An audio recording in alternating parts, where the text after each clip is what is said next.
मित्रांनो, कोकणात नांगरणी करून भात पेरणी कशी केली जाते राजापूर तालुक्यातील गावांमध्ये ते आज आपण या व्हिडिओमध्ये बघणार आहोत। उन्हाळ्यात पानपत्र्या कावाल वगैरे भाजलेल्या मळ्यांमध्ये आम्ही जोत बांधून मळी पहिली उकळून घेत आहोत। पहिलं जोत काकांनी धरलं होतं, कारण 9-10 महिन्यानंतर बैल पहिल्यांदाच बांधले असल्यामुळे। आता ज्यांनी जोत पकडलं ते मुंबईचे चाकरमानी आहेत। आता सुट्टी संपत असल्याने ते नंतर जोत पकडायला मिळणार नाही। गावी आहेत तोपर्यंत मज्जा करायला भेटले म्हणून। मळी अर्धी उकळून होत आली आहे। वारा टाकून मळी उकळली जात आहे।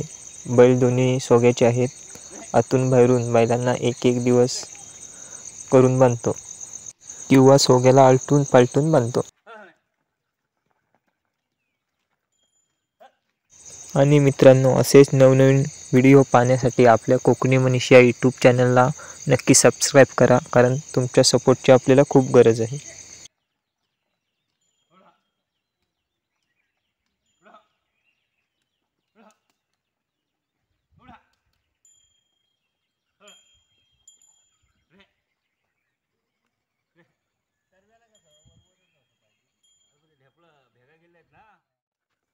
मे महिन्यातच मुसळधार पाऊस पडला असल्याने जमीन चांगलीच उंबळली आहे।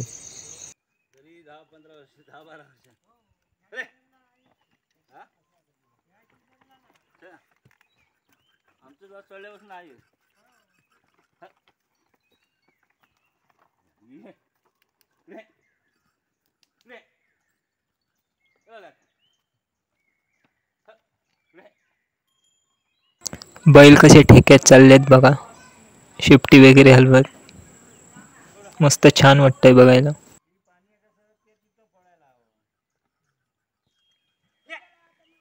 मळी नांगरून झाली आहे। आता ढेप बारीक करण्यासाठी किंवा फोडण्यासाठी दात्या वापरला जातो। दात्यावरती बसण्यासाठी लहान मुलांचा आनंद वेगळाच असतो आणि त्यामध्ये जर मुंबईची मुलं असतील तर नांगरणी करतेवेळी दात्या कधी घालणार, मला दात्यावरती बसायचं आहे असं म्हणतात।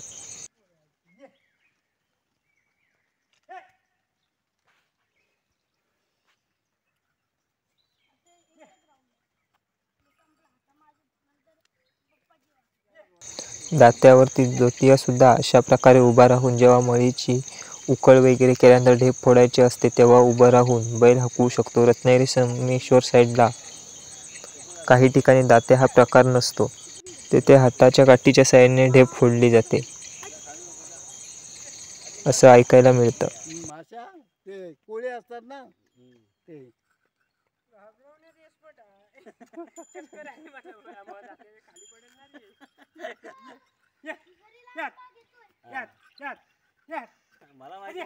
नांगरात दात्या कसा अडकवला जातो? रस्सी काट्यांना बांधून नांगरात रस्सी टाकली जाते किंवा अडकवली जाते म्हणू शकता। दात्याच्या काट्या चिव्याच्या असतात, त्या मजबूत पाहिजेत।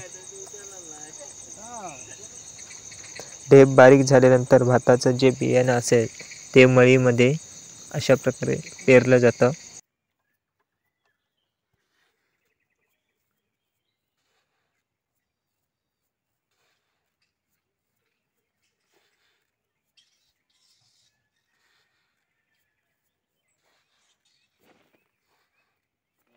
बैलांना मळीमध्ये उभं केलंय।